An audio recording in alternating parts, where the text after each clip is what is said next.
करत होता. ते वाघोबा घरी बसलेला होता. ती वाघोबा घरी बसलेलाच होता. त्यानं विचार केला आपण कुठं फिरायला जाऊया. पुन्हा ती वाघोबा बाहेर फिरायला गेला आणि दरवाजा तसाच उघडा ठेवला. आणि पुन्हा झाडामागं लपलेला होता ती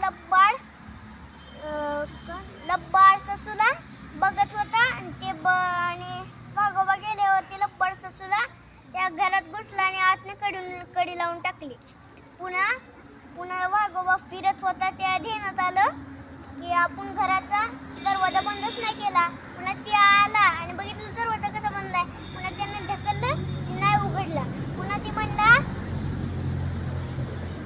वाघोबाच्या घरात कोण शिरलंय. पुन्हा असं म्हणलं, ससूल ससूल के ढुलक्या मारी वाघोबाचा डोळाच फोडी. असं म्हणल्यावरती वाघोबा भेला आणि पळून गेला. पुन्हा ती धडकला झिरपाला. झिरपाला घेऊन आला. पुन्हा झिरप म्हणला वाघोबाच्या घरात कोण शिरलंय. असं म्हणला, ससूल ससूल के ढुलक्या मारी वाघोबाचा डोळा फोडी. झिरपाची तर मानच मोडी. असं म्हणल्यावर दोघं पळत गेली आणि हत्तीला जाऊन धडकली.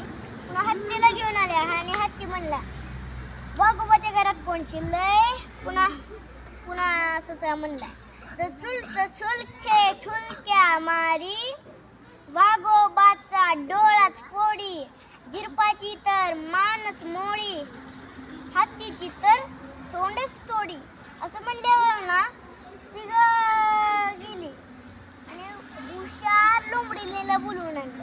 पुन्हा लोंबडीने म्हणली वाघोबाच्या घरात कोण शिरलंय. पुन्हा ससूला म्हणला, ससूल ससूल खे ढुलक्या मारी वाघोबाचा डोळाच फोडी.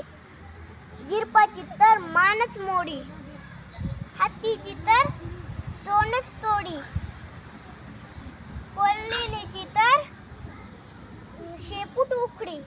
असं म्हणल्यावर